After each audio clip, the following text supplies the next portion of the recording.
You ready to do this thing? I've been waiting. I've been waiting my whole life for you. Picture this. A Boeing 767 passenger jet hurtling toward the crystal clear waters of the Indian Ocean at over 200 miles per hour. Both engines are dead. There's no fuel left. And in the cockpit, 3 desperate hijackers are still fighting the pilot for control. We're about to experience what happens when desperation meets impossibility at 30,000 feet, and how a single captain's skill and courage turned certain death into a chance at survival. So stow your tray tables, fasten your seatbelts, and prepare for some extreme turbulence, because this is Final Boarding Call. Music. Thanks, baby. Hello and welcome to Final Boarding Call. I am your disaster-obsessed host, Alice. And I am just Zach. Still. Just Zach today. Love it. Love it. Quick reminder to our listeners before we dive into this story, please rate, review, subscribe, tell a friend, wherever you get your podcasts. And thank you so much to Kate, who sent us an email this week. Hi, Kate. It was our first one, so we actually read those, and we will respond, and we always appreciate hearing from you guys. I will specify, she reads those. I am not good at even checking my work email, let alone this email. But I'm going to be honest, I do not check social media. So if you have shot us anything on social media, it might be a year or until I hire someone to manage our social media platforms that I will see that, because We're I not time good for at that. socially. No, I hate it. This episode's sources include because this is the main source. However, our source list has, 8 sources on it, but I only include the main one in the audio here because otherwise, it's going to be 15 minutes before we actually start the podcast. So my main source for this episode is Mayday, air disasters. I love it. This is probably one of my favorite episodes that they have covered. I just thought that the portrayal they did was outstanding. Season 3, episode 13, obviously the official accident investigation report, and a ton of news coverage as well. So check the show notes if you're curious. Zach, we diving in. You ready? Is it a deep pool? It's the ocean. Oh, well, then yeah, we can dive. Okay. November 23rd, 1996. The sun shines brightly over Addis Ababa, the capital of Ethiopia, as passengers make their way through Bole International Airport. For most of them, this Saturday morning represents the start of a journey. Business trips, family visits, adventures to exotic destinations. At the controls is Captain Leul Abate, a 42-year-old Ethiopian pilot with over 11,000 hours of flying experience. Sitting beside him is First Officer Giannis Mercuria. But here's what makes Captain Abate unique among airline pilots. He's been hijacked twice before. Wow. He being targeted. What are the odds? I don't think he's being targeted. We got to talk about what is going on in East Africa in the 90s, because that sounds cuckoo bananas. However, hijackings were not uncommon at all. Both of Abate's previous experiences had ended without violence. Successful landings, negotiated releases, and everybody got to go home. So this background is going to be very important for the story we're going to tell today. As 175 passengers settle into their seats, they represent a diverse group of people, obviously. They always do, guys. Planes are full of diverse people. We've got Michael Adeno. He is a Kenyan businessman who had struggled to get a seat on this flight, calling the airline repeatedly before finally being told to just show up at the airport and basically fly standby. But he got a seat. And then there's Frank Huddle, the United States Consul General in Bombay, traveling with his wife for what they expected to be a scenic African safari. Ooh. Bucket list right there. And then there's Mo Amin. If you don't know Mo Amin's name, you should. He's one of the most famous news cameramen in the world. He's the kind of journalist who went where others feared to tread. In 1984, his powerful images of the Ethiopian famine shocked the world and really helped mobilize international aid that saved countless lives. He had covered wars, revolutions, disasters across Africa and beyond, and he'd even lost his arm in a bomb blast while covering conflict in Ethiopia. Oh. But that didn't even slow him down. He was the kind of man who ran toward danger, not away from it. And today, he's just returning home to Nairobi after a brief business trip, probably already thinking about his next assignment.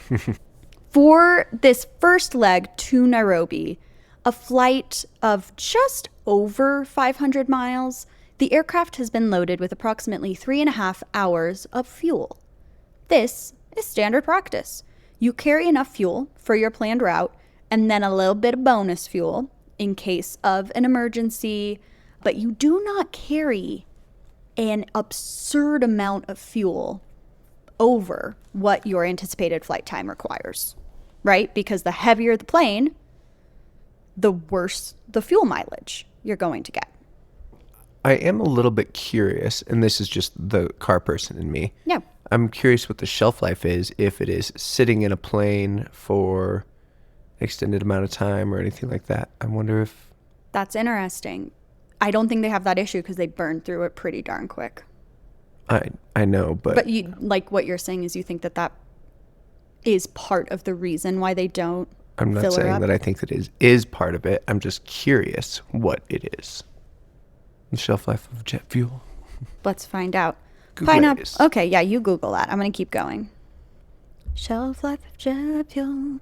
As the boarding process completes and the cabin crew makes their final preparations, none of the 175 passengers, or just people on board, could imagine that 3 of their fellow passengers have no intention of going to Nairobi. They have a destination in mind that is literally impossible to reach, a fact that will soon transform this routine flight into a fight for survival. Well, jet fuel's shelf life varies, but under proper storage conditions, it can pretty much last indefinitely. Whoa. So longer than car petroleum. That's amazing. That's a fun fact. At 9:40 a.m. local time, Ethiopian Airlines Flight 961 pushes back from the gate, taxis to the runway, and lifts off into the clear morning sky. Not a big deal. Totally normal. The flight plan calls for a northeast heading toward Nairobi, but the aircraft will never reach its intended destination. For the first 20 minutes, Flight 961 proceeds exactly as planned. The Boeing 767 climbs to its cruising altitude of 35,000 feet. The seatbelt sign is turned off. Flight attendants begin their service routine. Passengers settle in with books, magazines, conversations. It's 1996. Then, without warning, everything changes. 3 young Ethiopian men suddenly spring into action. They've been traveling together, but until this moment, they've appeared to be ordinary passengers. Now, they are storming to the front of the aircraft, pushing past flight attendants, shouting in Amharic, Ethiopia's official language. Passenger Frank Huddle later described it: 2 men rushing down the aisle, yelling incomprehensibly, followed by a third man moving more quietly behind them. The coordination was unmistakable. To everybody on board, this was clearly planned. The 3 men burst through the cockpit door, because it is 1996. So anybody can just bust the door into the cockpit. Security no matter yet. Psh, get on in here. Which was nothing more than a standard hollow door with a simple lock. It had no reinforcements. There was no bulletproof barrier. They quickly armed themselves with the cockpit's emergency equipment, a fire axe, a fire extinguisher. They're getting creative. Most ominously, one of them brandishes what appears to be a bomb wrapped in newspaper. "Get out, they shout at First Officer McCurria, striking him repeatedly with the axe handle. The assault is vicious and immediate, but not initially deadly because they're using the handle of the axe and not the axe blade to smack him. Captain Abate, drawing on his previous hijacking experiences, immediately tries to de-escalate, right? Guy has been through this 2 times. 3rd time's the charm. He's like, hey guys, look, let's just bring it down a notch. Just tell me what you need. We're going to be fine. We're going to be good. He signals compliance. He keeps his voice calm. He shows no resistance. His priority is clear. Keep everyone alive. Don't provoke them. And look for opportunities to resolve this safely. Then, the leader makes his demand. Fly to Australia. In case anybody isn't great at geography, Australia is approximately 6,000 miles away from where they are right now. Right. The Boeing 767's maximum range under full fuel tanks Probably 4. is 7,000. Oh. So with full fuel tanks, they could get there. However, they have enough fuel to go 500 miles, which is very different than 6,000. They have maybe 3 hours of fuel left, and the flight time to Australia would be 10 to 11 hours. And our captain knows that, so he literally says, "We don't have enough fuel. We only carry what we need for our scheduled flight." But the hijackers refuse to believe him. They've been reading the in-flight magazine, which lists the Boeing 767's maximum flying time as 11 hours. To them, this means that the aircraft can fly for 11 hours. Well, So they're soon to find out. they think that they're being tricked. "If you don't do what we say," one of them warns, "we'll blow this plane out of the sky." What Captain Abate doesn't know yet, what he won't learn until much later, is that these aren't political terrorists or criminals seeking ransom. They are asylum seekers, men who claim to have been imprisoned and tortured by the Ethiopian government. They've escaped from jail, and they see this hijacking as their only chance to reach a Western country where they might find refugee status. In other words, they have nothing to lose. Those are the scariest people. In their minds, what they're doing isn't a crime. It's a desperate bid for freedom. They believe that they have friends in Australia who will help them. Landing anywhere in Africa means capture, torture, death. They are willing to die rather than compromise, and they're perfectly willing to take everyone else with them. Captain Abate knows the physics don't care, really, about political motivations or desperate dreams. Every minute that passes, he's burning fuel that they already don't have enough of. So he is facing an impossible choice: comply with their demands and crash when he inevitably runs out of fuel over the Indian Ocean, or resist and risk them detonating what may or may not be a bomb. Both of them mostly sound like death. It's really not good, the situation. About 30 minutes into the hijacking, the 3 men make an announcement over the PA system. Speaking in Amharic, English, and French, they inform passengers that they have taken control of the plane and are armed with a bomb. Any attempt at resistance will result in the aircraft being destroyed. I mean, it's at least, I guess, courteous that they spoke in 3 languages. So now everybody's kind of on the same terrifying fucking page. The announcement sends waves of fear throughout the cabin, but it also brings a strange kind of clarity. The rules for passengers in 1996 hijackings, which again were common, was 1, stay calm, 2, don't interfere, and 3, let authorities handle it once the plane lands. That's it, baby. No one yet understands that there's not going to be a landing. Captain Abate contacts air traffic control, both to inform them of the situation and to try to get the hijackers to hear from not him, like an independent source, that what they want literally, it cannot happen. Oh, so he radios in and he says, "This is Ethiopian 961. We have been hijacked. We have orders to divert to Australia." As the aircraft flies south, Nairobi Air Traffic Control takes over. And when he explains their fuel limitations, the Kenyan controllers grasp the severity immediately. So they're doing the math and they are figuring out that the math ain't mathing. In a desperate gamble, Abate connects the air traffic control frequency to the cockpit speakers so the hijackers can hear directly from the controllers. And this is what the controllers say. This is a quote. "I am advising you that with 2 hours of fuel, you will be unable to reach your destination and you would have to land on the water. The solution is for you to land in Mombasa." The hijackers' response is immediately. They say they don't want to talk. They are not willing to negotiate on any terms. And then the controller says, "Confirm they are ready to land in the ocean and drown."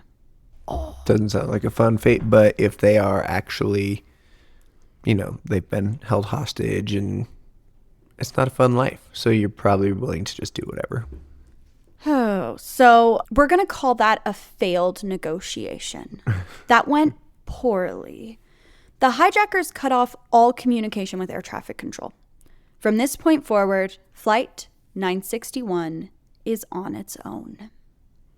Captain Abate makes a calculated decision. Instead of flying directly east toward Australia, he turns the aircraft south, following the African coastline. His reasoning is strategic. If he has to ditch when the fuel runs out, he wants to be close enough to land. Could be rescued. Yeah. Yep, close enough to land so that he could do, a safe landing instead of a water landing. However, while this deception does work for a little bit, he gets too close to Africa, and they saw the coastline. They saw the coastline. They saw land. With the hijackers now watching his every move, Abate has no choice. He turns the aircraft east, away from the African coastline, over the endless expanse of the Indian Ocean. He is now flying directly toward a fuel exhaustion that absolutely will occur in the middle of the ocean. That's it. Or, so it seems. Consulting his small atlas, which is like, what a baller thing to just have a little like pocket atlas. Love that. His navigation charts are on the first officer's side of the cockpit, now controlled by the hijackers. So that's why he can't actually get to the navigation charts, because if he pulled those out, the hijackers would be like, "What the fuck are you doing?" We already told you where you're going. Yeah, so he's using this like itty bitty little pocket atlas. He spots something. There's a tiny island. Yes, suck. There is a small island nation between Madagascar and the African mainland called the Comoros Islands. I had never heard of them before this episode. Neither has most people, I believe. And Captain Abate knows where they are, roughly, But he kind of starts heading in that general direction. Like, you don't know exactly where you're going. You know what this reminds me of? The movie that we just watched. It was just like one word. It was just like flight. Plane. Yeah, flight. Yes. The movie Plane on Netflix, I believe. Gerard Butler. Oh my gosh. You guys, watch this movie. We, you, me, listeners, were the audience for this movie. It was exceptional. Gerard Butler killed it. But actually kind of a similar situation to this. He has to figure out a way to land a plane on like a tiny island that nobody has ever heard of. So here we go. As the hours pass, the atmosphere in the cabin grows increasingly tense. Passengers whisper among themselves, trying to understand what is happening because they look out the window and they just see water. Water. And the more aviation savvy passengers begin doing mental calculations about fuel consumption and flight time, and the numbers are getting really scary. So Frank Huddle later recalled his growing anxiety. He knew the basic rule of thumb for aviation fuel. Planes carry enough for their destination, plus fuel for an alternative landing option if needed. So plus about 45 minutes extra. That meant that roughly 3 hours total for the flight that they were on. After they'd been in the air for almost 3 hours, he was getting nervous. Meanwhile, in the cockpit, the hijackers have been drinking duty-free alcohol. Hello! And becoming increasingly belligerent. So what's worse than a hijacker? A drunk hijacker. A drunk hijacker, Zach. They've offered Captain Abate alcohol too, which he was like, no. No. He needs all of his faculties for what he absolutely knows is coming. Then, approximately 3.5 hours into the flight, the warning alarms begin to sound. The inevitable is starting to happen, Zach. The aircraft's fuel management system alerts him they have less than 30 minutes of fuel remaining. And the hijacker's just like, what is that alarm sounding for? Oh, we're out of fuel, dummy. How do you know exactly what's about to happen? Yes. So, Captain Abate knows he has to prepare his passengers for what is coming. At 39,000 feet, flying on fumes over the Indian Ocean is bad. So he goes ahead and he reaches the microphone to give a public address. But the hijackers stop him. There's no need to warn the passengers, they say coldly.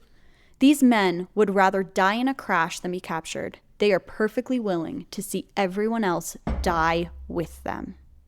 Aggressive. Sorry, that's my water bottle. It's one of those Dutch bros one that's like a megalodon. 40 ounces. Yeah, you could murder someone with that water bottle.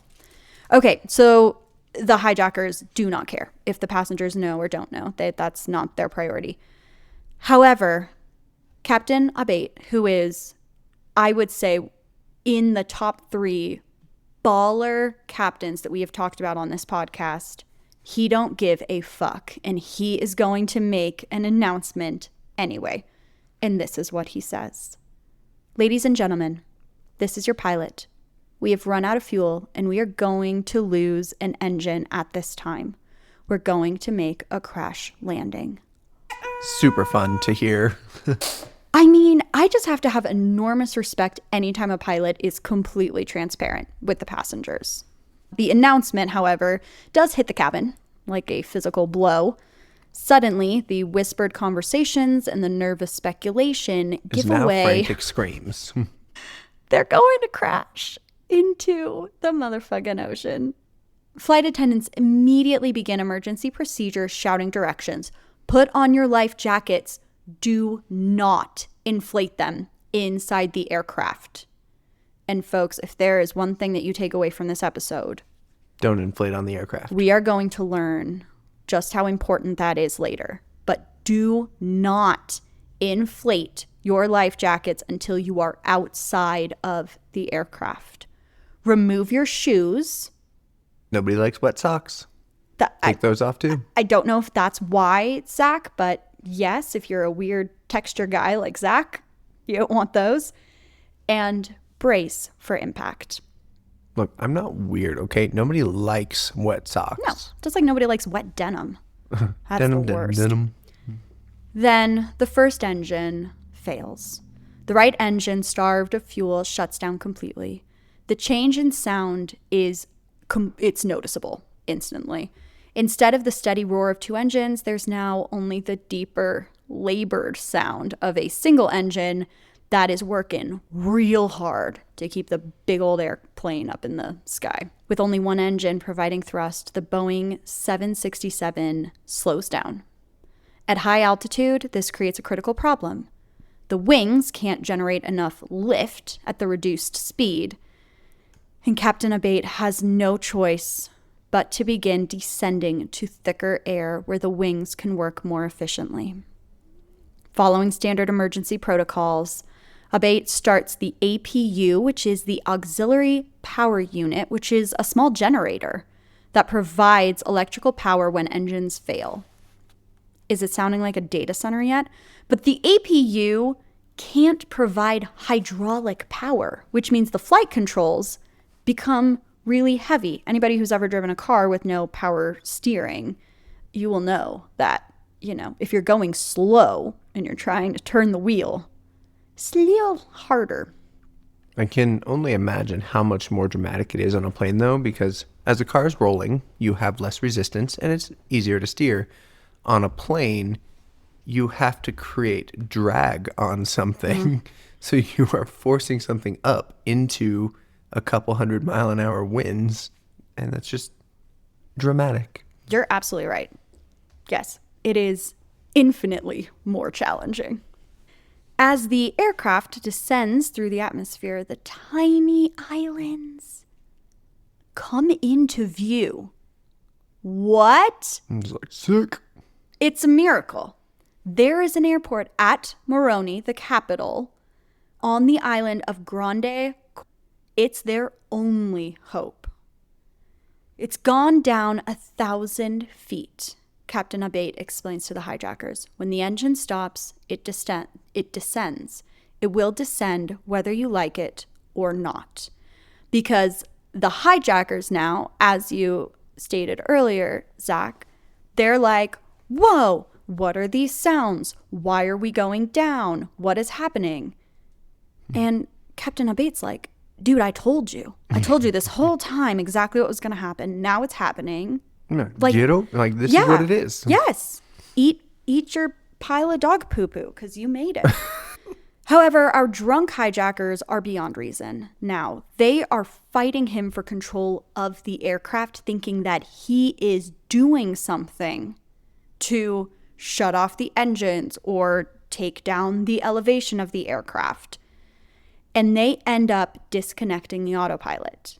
In their panic and their desperation, they are making an already impossible situation only more dangerous.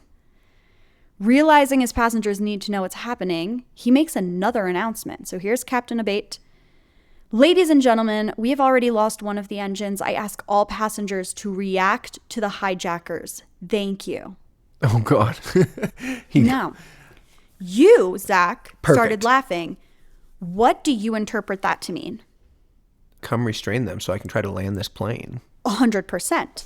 However, a lot of the Most people aren't passengers- that into me. I'm into it. Let's go. I'm on. Some of the passengers will later claim that it was a very generic message and they didn't actually understand what that meant terminology-wise. And also the ones that did understand, like, you need more than one dude to restrain 3 hijackers. So you got to get more people. Oh, Zach is giving me the no face. A man that's desperate to save his family as a passenger. Like, I don't know. There's been plenty of people in the world that have taken on 3 assailants. I love this for you. This would be your hero story. It could be. I don't know if you guys can hear the weird moaning in the background, but It's Halloween. And we have a decoration on our porch that just makes spooky, it actually says brains. and I didn't turn it off, so it's just going during this podcast. A little bit of wind agitates. Yeah, happy Halloween, guys. So Zach, you're spot on. He is asking the passengers to come here and get these fools. It goes against all of the protocol that has been drilled into frequent flyers in the 90s flying in this area, right? We went over it at the beginning. Do not interfere. You don't react, you remain calm, and you let authorities take control once you land. He's saying, throw that out the window. Somebody get the fuck in here and help me. Well, we got a hero. And who do you think out of the cast of characters I told you is going to be the one who's like, I'm going to get these fools. I don't care. I think the co-pilot should be in and ready to go. No, it's also not the co-pilot. What is he doing? Sorry, dude. No, he got boo-boos. But how about our get badass one-armed? Oh, that makes sense. Yeah. You guys, it's Mo. In the cabin, Mo understands immediately what is being asked. This is a man who has never backed down from a fight, who has confronted wars, dictators. Moving through the cabin, he tries to rally more passengers into action. With your help, we can take them, he tells the other passengers. There's only 3 of them. Come on, come on. But the passengers face an impossible choice. They don't know if the bomb is real. But you're gonna die anyway. I know. And we can think about that from the comfort of this table, not in the sky, not trapped on an airplane with hijackers. But for them, when your survival instincts kick in, I think just you think about like the worst thing that could happen. And in that moment, a plane blowing up is guaranteed death. A plane maybe landing on the ocean is like, well, maybe only a little bit death. No, not for me. Okay, well. But that is just the difference in, I'm not going to say how people are raised, but, just, I guess, thoughts people have. And most people choose to just sit silently in the corner anyway, or pull out their phones and record if it's 2025. Other people are like, hey, really action, true. Let's take care of this. Well, Mo wishes that you had been on this flight because I'd have had Mo's back. No one else stood up to help him. Oh, I'd like to correct. I would have had Mo's left since he only had his one arm. Oh my gosh. So poor Mo, he's trying to rally the passengers. Nobody's joining him. And then the inevitable happens. The left engine, also starved of fuel, shuts down completely. Ethiopian Airlines Flight 961 has become a 100-ton glider. Sounds a little heavy to be a glider. Well, it's not going to glide for very long, Zach. With no engine power, the aircraft is now subject to the laws of physics and nothing else. At their current altitude, they have perhaps 15 to 20 minutes of gliding time before they smash into the water. A small emergency turbine called a ram air turbine, or RAT is another term for them, LOL, deploys automatically from the aircraft's belly. This tiny propeller is turned by the rushing air, and it generates just enough electrical power to keep basic flight instruments and controls operating. So it's literally like a wind turbine, but it's built into the aircraft, which I think is so smart. However, it really can't provide enough power for everything. The aircraft's flaps, which would normally extend to slow the plane down for landing, won't operate. This means wherever Captain Abate pushes this aircraft down, he will be doing it at extremely high speeds, over 200 miles per hour. As Ethiopian Airlines Flight 961 glides powerlessly toward the Indian Ocean, Captain Abate struggles with controls that have become almost impossibly heavy. The aircraft is descending at about 1,500 feet per minute, fast enough that he has only minutes to try and find a place to ditch. Through the cockpit windows, he can see the islands spread out below. There's the airport at Moroni with its single runway extending towards the sea. For a brief moment, it seems possible that he might be able to glide the aircraft to a runway landing. How ideal would that be? That'd be insane. But the hijackers are still fighting him for control. In the critical moments when he needs to line up for the airport approach, they grab the controls, disconnect systems, and interfere with his attempts to navigate. In those crucial seconds of distraction, the aircraft drifts off course. And when he regains control and looks for the runway again, he realizes with horror that he has lost too much altitude. They're too low to possibly make it to the airport. A water landing is now their only option. The aircraft is descending through 2,000 feet now, and the surface of the Indian Ocean is rushing up to meet them.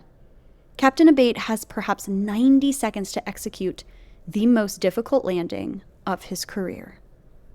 On the beaches of Le Galawa Resort, tourists are enjoying a perfect Saturday afternoon. The water is crystal clear, the weather is beautiful, and several people happen to be filming the scenic coastline with their video cameras. Although I think in 1996, video camera might be... Camcorder. It's a camcorder. It's a full-on camcorder. Shoulder mounted. Big old heavy one. Suddenly, a large aircraft appears in their viewfinders, flying very low over the water. At first, it seems like just another plane passing by. But as it gets closer, something is clearly wrong. The aircraft is flying too low, too slow, and it is headed directly for the water. Tourists continue filming, not yet understanding that they are about to witness a disaster. In the cabin of Flight 961, passengers are experiencing their final moments before the impact. Many have put on their life jackets following the captain's instructions, but some, in their panic, have inflated them immediately. I'm excited to learn what that does when you inflate it in the plane. Inflated life jackets inside a flooding aircraft will trap passengers against the ceiling, making it nearly impossible to be able to swim under the water to find an exit and get out. The flight attendants have been shouting this instruction over and over again. Do not inflate inside the aircraft. But in the chaos and the terror of the moment, many passengers either don't hear it or they just ignore it because they are panicked. Mo makes one final attempt. Even in these desperate moments, his instinct is to take control of the situation and find a way to save lives. He moves towards the hijackers, trying one last time to reason with them. Captain Abate makes his final preparations. In my heart, I was talking to the aircraft. So I said, Zulu, you can make it now. We should be able to make it. I know you'll make it. The Ethiopian Airlines crew had nicknamed this aircraft Zulu. And Abate had a special relationship, obviously, with this aircraft. And he's just hoping that she'll keep him safe. At 3:23 p.m. local time, flying at over 200 miles per hour, Ethiopian Airlines Flight 961 hits the surface of the Indian Ocean just 500 yards from land. The first impact is actually relatively gentle. The aircraft's belly slaps against the water surface. Kind of skips like a rock. Yeah, or like a jet ski a little bit. You know, that first moment where it's just like... For a split second, it actually seems like it's going to be survivable. However, physics. Yeah. The aircraft's left wing, which is slightly lower than the right, catches the water. The massive drag force shit whips this plane. Oh, it shit whips it so hard. The low-hanging engines designed for runway operations, obviously, dig into the water like enormous anchors, and the airplane violently cartwheels across the surface of the ocean. Tourist Wolfgang Munch captures the entire sequence on his video camera. The footage shows the aircraft breaking apart, shedding pieces with each impact. The fuselage cracks and separates into multiple sections. Water begins pouring in through the breaks in the hull. One passenger later describes the impact. First bump, fairly gentle, and I sort of breathed a sigh of relief. Then the second bump, like a 30-mile-per-hour auto incident. The third bump, I said, uh-oh, I'm dead, and I blacked out. Wowzers. The aircraft comes to rest in about 15 feet of water.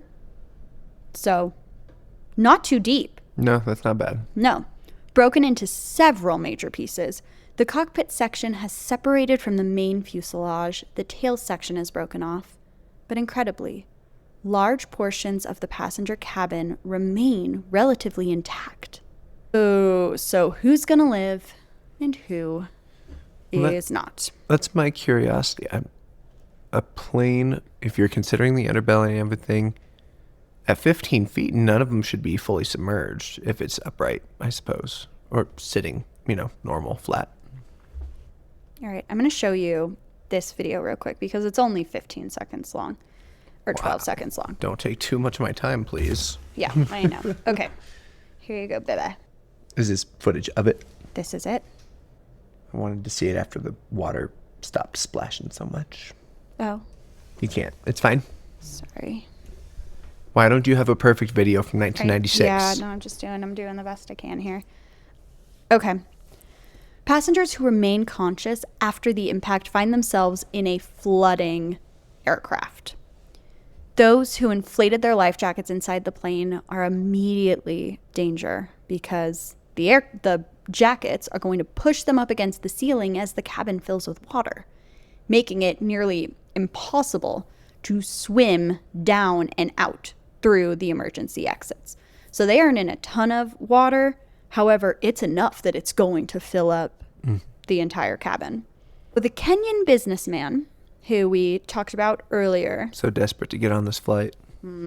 He said, I have no fear of water, having done competitive swimming in school, and I went for my seatbelt and I couldn't find the buckle. So I moved my hand down to my knees and I found it and I pulled it open and I pushed out. So this man is like, he's going to be out. I looked at the back of the aircraft. I could see some light at the end and I decided to swim out in that direction. As I swam out, one of the passengers trying to get out of their seat grabbed my leg. And I said to myself, oh my God, this can cause me to drown. But I decided not to fight back. And I pulled them out and they let go of my leg. And then I continued to swim out the back of the aircraft and swam to the surface. Okay, so he makes it. Survivor 1. And incredibly, both Captain Abate and First Officer Makaria survive the crash, though both are injured. The first officer suffers more serious injuries from the initial attack that he took with the axe and the crash itself. Captain Abate, swimming to shore, so he's swimming to shore, he has no immediate way of knowing how many of the passengers actually made it out alive. But not everyone is so fortunate. Many passengers trapped by their inflated life jackets or unable to find their way to an exit in the chaos are trapped and they will drown. Mo. What happens to Mo? The legendary news cameraman who had tried to rally the passengers, who had survived wars, bombings, dies in the crash. The man who ran toward danger his entire life is killed when he is thrown against a bulkhead during the violent impact sequence. But also, because there were no other passengers to help, if they had helped, he wouldn't have dropped so much altitude, and they would have made it to the runway, just barely. His body is found still strapped in his seat. All 3 hijackers also die in the crash. Their desperate bid for freedom ends in the warm waters of the Indian Ocean. Their impossible dream of reaching Australia dies with them, along with 122 other people. The final toll is devastating. Of the 175 people on board Ethiopian Airlines Flight 961, only 50 survive. It becomes the deadliest hijacking in aviation history prior to September 11th. Wow. The rescue operation that follows is remarkably swift. The proximity to the beach, the clear water, and the presence of tourists and locals who witnessed the crash all contribute to a rapid response. Scuba divers who had been diving in the area immediately begin searching for survivors. Local fishermen, they come, they're going to help.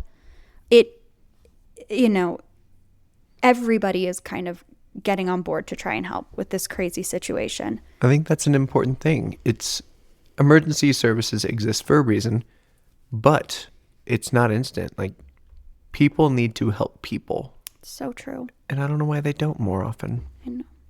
Captain Abate, despite his ordeal, is one of the first to reach the shore. As he collapses on the beach, the full weight of what has just happened begins to sink in. He has no way of knowing yet how many passengers survived. The guilt and the uncertainty of those first few hours really weigh on him heavily. Michael Adeno, the Kenyan businessman who fought so hard to get his seat, he survived. Frank Huddle and his wife, who were on their way to a safari, they were the safari couple, they both survived. Mo is gone, and so many others as well did not make it. In the aftermath, aviation experts were unanimous in their assessment, which is that Captain Abate's skill and decision-making under impossible circumstances had saved dozens of lives. His decision to follow the coastline when possible, his attempts to reach these islands that he just kind of was like... Pulled out of his ass, kind of. Exactly. Totally like, pulled out of his ass. Yeah. Yes. All of these, including executing a water landing about as good as you possibly can, given the fact that you're going 200 miles per hour. Yeah, I think people understand how vicious water is. I mean, water is perfectly still versus your 200 miles an hour. No. As soon as you have anything that submerges at all, if the belly hadn't bounced on the first one, that first one would whip you real hard. Yep. You have to be almost perfect flat to get it to work. It's crazy. And they determined that anybody else in that captain's seat who had less experience, panicked, anything, everyone would have died on that flight. The investigation revealed several critical factors. The hijackers' fundamental misunderstanding of aircraft fuel capacity was obviously very problematic. The lack of secure cockpit doors. Turns out that was in fact a problem. Ooh, yep. And that actually wouldn't change until after 9/11. Yeah. They had 5 years to fix it after this one and then waited until 9/11 anyway. Mm-hmm. And the life jacket issue of people prematurely inflating their life jackets. The difference between life and death came down to following one simple instruction in that case. Do not inflate. Do not inflate your life jacket. So people, if you are listening to this, don't inflate your life jacket, please. I would love to see you make it out of this situation. Honestly, being that close to the coastline, obviously you can't think about this when you're in the situation, but if you had the wherewithal to do so, pop that fucker and be able to swim. No? All right. Pop it? Like with... Aren't they air inflated? Yeah.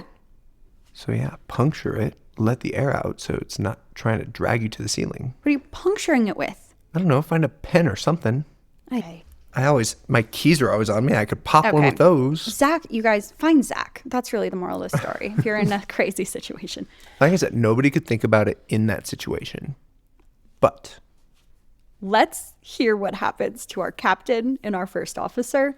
Because after going through this absolutely insane crash, they both continue flying for Ethiopian Airlines. Well, yeah. They were treated like gods at that point, I'm sure. fuck it. What else do I have to lose? They both received numerous awards for their actions, including recognition from the Flight Safety Foundation. Captain Abate in particular became something of a legend in aviation circles. The pilot who had survived 3 hijackings and managed to save 50 lives during an impossible ocean ditching. But he still carried the weight of those 125 deaths. This sounds like he was just a really good person. So Oh my gosh. Zach. good people in general tend to carry things that are not necessarily meant for them to carry, but they do. Guys, I cannot recommend the Mayday Air Disasters episode on this case more because he is the prime source for that. It is him telling his story in first person, and he is so cool. He's so cool, Zach. Today, his actions are studied in aviation schools as an example of airmanship under extreme pressure. The tourist video, which I showed Zach, has been viewed millions of times, and it's insane. You guys can either look it up. It's everywhere. You just type in Ethiopian Airlines Flight 961. It's also obviously in the Mayday Air Disaster episode. And it's so unbelievable to see. I mean, you watch a plane do a cartwheel. It's crazy. And people survived. People got out of that situation alive. It's just incredible. While it wasn't as high of a number as people wanted, like many people survived. Oh, yeah. If you had just shown me that, I would have told you every single person on that plane died. Yeah. The hijacker story remains a tragic reminder of how desperation can lead to catastrophic decisions. They were seeking asylum.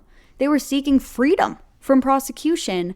But in the end, they became the prosecutors of the people on that airplane. Yeah. You know? Like, what they were seeking, they just turned around and Caused on everybody else. So much chaos. So I have so much sympathy and empathy for asylum seekers. I truly do. However, that situation is brutal. That's not the way to do it. If they had simply allowed Captain Abate to land at Mombasa or any other nearby airport, they may have achieved their goal of receiving asylum. Instead, their refusal to negotiate, their willingness to die rather than compromise, sealed the fates of them and also 122 other people. For the survivors, life went on, but the experience left permanent scars. Michael Adenya, the businessman, returned to Kenya forever changed by his impossible fight to survive. Frank Huddle and his wife, who were the safari couple, they returned to their lives. They went back to the safari the next day. I actually would love to know if they ended up doing this safari. Like that, I hope. I really do. Well, that sucked. Want to try again? I hope they finally got to see their safari. And somewhere in the warm waters off Grande Comore, pieces of Ethiopian Airlines Flight 961 still rest on the ocean floor, a memorial to those who died in one of aviation's most impossible situations. The crash demonstrated that even in the worst circumstances, skill and courage can make a difference. Captain Abate couldn't save everyone, but he saved 50 people who otherwise would have died. And in aviation, sometimes that's the best you can do. And that's our story for today, Zach. What do you think? It's one of my favorites. That's one of your favorites? It's when I watched that one.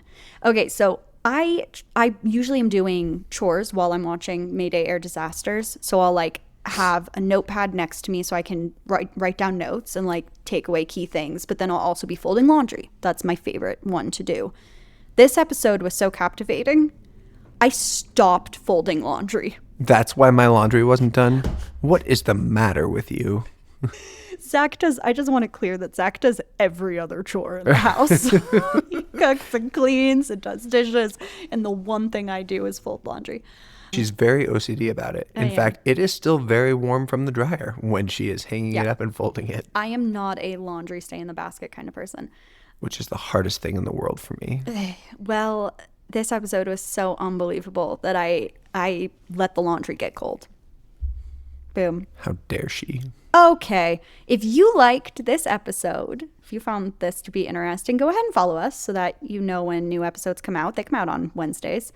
And shoot us emails, right? That's a new thing. We love getting emails. We are final. Oh, hold on. What the hell's our email? We are finalboardingcallpodcast@gmail.com. And join us next time. You can message the socials, by the way, also. I have the Instagram on my phone. I could get there. I could check stuff. Okay. As far as I know, there hasn't been any messages. I don't think so. And shoot us episode recommendations. That's always really, really cool. Join us next time when we will be exploring another transportation disaster story. Until then, remember to stow your tray tables, fasten your seatbelts, and prepare for the unexpected, because not every trip reaches its final destination. And happy Halloween. Brains. Goodbye. Goodbye.